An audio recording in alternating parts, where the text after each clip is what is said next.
Hey guys, welcome to Sunny భూమి vlogs. మీరు first time నా యూట్యూబ్ ఛానల్ చూస్తున్నారా? అయితే వెల్కమ్ ఆల్. నా పేరు భూమి. సో ఈరోజు మనం వెజ్ స్ప్రింగ్ రోల్స్ చేసుకుందాం. ఒక కడాయి పెట్టుకుని అందులో ఆయిల్ వేసి ఆయిల్ హీట్ అయిన తర్వాత పచ్చిమిర్చి, జీలకర్ర, అల్లం వెల్లుల్లి పేస్ట్ వేసి ఫ్రై చేయాలి. అవి బాగా ఫ్రై అయిన తర్వాత మనం కట్ చేసుకున్న ఆనియన్స్ కూడా వేసుకొని ఫ్రై చేయాలి. ఆనియన్స్ ఫ్రై అయిన తర్వాత మనం కట్ చేసుకున్న వెజ్జెస్ ఉన్నాయి కదా, carrot, capsicum, cabbage and spring onions కూడా వేసి బాగా ఫ్రై చేయాలి. అవి బాగా ఫ్రై అయిన తర్వాత మధ్య మధ్యలో తిప్పుతూ ఉండాలి అడుగంటకుండా.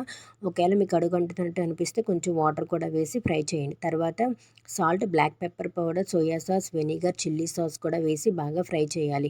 బాగా ఫ్రై అయిన తర్వాత నా దగ్గర మిక్స్డ్ హర్బ్స్ ఉన్నాయి, ఫ్లేవర్ కోసం యాడ్ చేసాం. మీ దగ్గర ఉంటే యాడ్ చేయండి, లేకపోతే స్కిప్ చేసేవచ్చు. బాగా ఫ్రై అయిన తర్వాత ఒక ప్లేట్ తీసుకొని ఆ ప్లేట్లో ఈ వెజ్ స్టఫ్ అంతా పెట్టి చల్లారనివ్వాలి. చల్లారనిచ్చిన తర్వాత ప్రజెంట్ నా దగ్గర అయితే షీట్స్ ఉన్నాయి కాబట్టి నేను అందులో ఫిల్ చేసి ఆయిల్లో ఫ్రై చేస్తున్నాను. మీ దగ్గర ఒకవేళ లేకపోతే కనుక చపాతీ పిండితో అయినా మీరు చపాతీల కింద చేసి ఈ వెజ్ స్టఫ్ అంతా అందులో పెట్టి ఆయిల్లో ఫ్రై చేసుకోవచ్చు. సరే, మనం ఇప్పుడు చల్లారిన తర్వాత ఒక షీట్ తీసుకుని అందులో వెజ్ స్టఫ్ అంతా ఫిల్ చేసి అలా రోల్స్ చేసుకుని ఆయిల్ కాగిన తర్వాత మనం ప్రిపేర్ చేసుకున్న వెజ్ రోల్స్ అన్నీ అందులో ఒకటి తర్వాత ఒక డిప్ చేసి ఫ్రై చేసుకోవాలి. బాగా ఫ్రై అయిన తర్వాత టమాటా కెచప్తో వేసుకుని తింటే సూపర్. అంతే.